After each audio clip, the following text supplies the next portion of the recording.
everybody? Redneck Game Master here. And I have got another awesome deck for you. Now, this was kind of submitted by one of my subscribers here, and it's a take on my last deck to get you to the Royal Arena, and it is better, my friends. So after I got into the Royal Arena, it's not secret, I went on a big losing streak. I got super mad, and I didn't put my phone down for hours, and, well, things kind of went haywire, and I changed my decks, and I got down to like 14 or 13 something. It was crazy. It was like 20-something losses in a row, and that's why I tell you guys, if you get on a losing streak, stop, get off of the app, and, and then kind of cool down, let the matchmaking reset, and then go back in. So anyway, I'm back up to 1807. So this is how I've modified the deck. I've taken we've added the Spear Goblins for aerial attacks. We've got, the Baby Dragon and the Spear Goblin.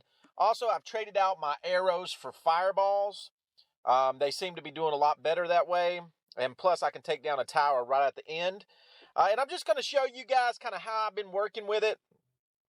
As you can see, my last, 6 or so? I mean, they're all been good games. So let's look at this one right here. I got 31 trophies that I stole from the feller. And Mr. El Gordito, too. I appreciate it. Now, we're going to speed it up just for ease sake. Probably not because I can't talk that fast. But anyway, so I always put my elixir thing either by my crown, by the tower in the middle, or I'll use it as a deterrent for like giants and stuff like I did here. Those are really good uses for it. Not only does it get you elixir, but it also will save some of your deck. Now, he did a nice little push there on the right. Got my tower down to 648, but don't worry. Daddy's coming for you. So whenever they start spawning like this, drop the lady out there. I mean, she does, the Valkyrie does really good. She took out all those troops. That was 4 elixir for me, and probably 2, 3, probably about 6 or 7 for him. So I'm at an elixir advantage right now. Now I drop out my giant skeleton, and he does really good. Congratulations, El Gordito, for pulling my giant away from your tower. Now he's got 2 giants right here.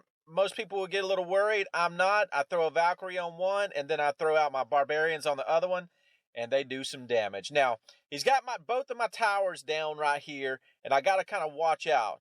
Now, he was a little whatever. He was a little too excited. I get tongue-tied. I'm from the country. Don't bother me. Anyway, he got a little too happy, and I took away one of his towers, and then, boom, I beat him there at the end. All I did was laugh in his face. How you like that, El Gordito? El Gordito means the fat. Gordito is fat, so he's calling himself the Fat 2.0. I don't know really what. He must be a big feller. Anyway, bigger they are, the harder they fall. So let's get on to the next one.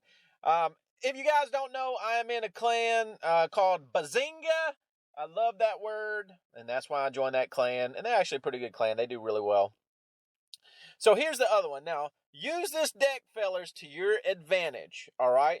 You can make a push with the Hog Rider and the Valkyrie and the Spear Goblin. That is a massive push.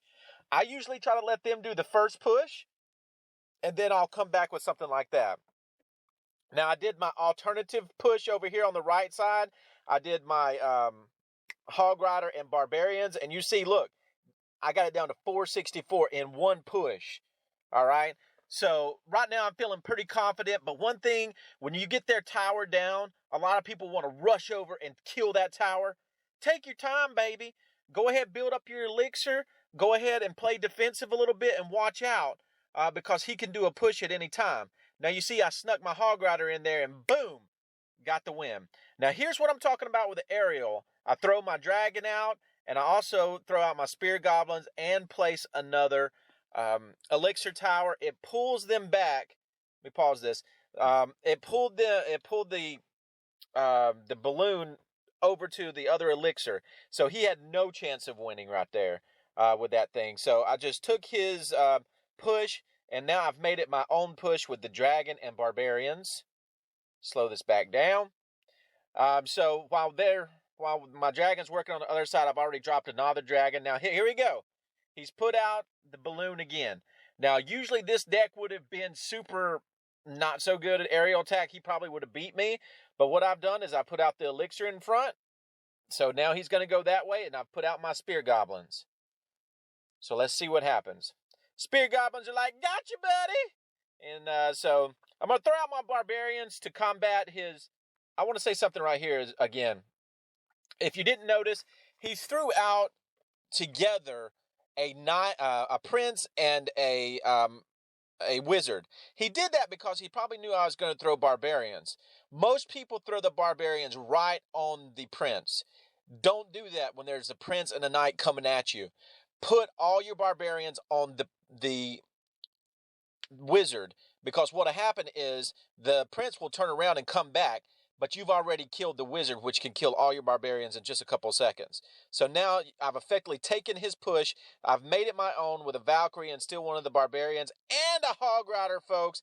Bad news for him because I follow it with a Fireball. Take out any hope of resistance that he has. The dark side wins this one. Yes! That's how you do it, folks. Slowly but surely. If I could say anything on this that you would remember, is if when you get one of their towers to almost completion, you know you got a Fireball, something that'll take it out down the line. Don't take it out right away. Start working on that other tower and kind of throw him off, because he's always going to be worried about you going back to that original tower that's only got a little bit. If you can't get the other tower down, hold that Fireball in your pack until right at the end, couple seconds left.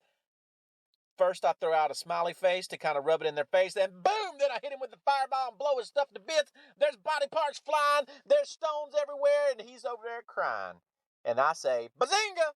Anyway, this has been Redneck Game Master. I hope y'all enjoyed this. Y'all get to the Royal Arena with me. I'll be back there today probably, and y'all have a good day.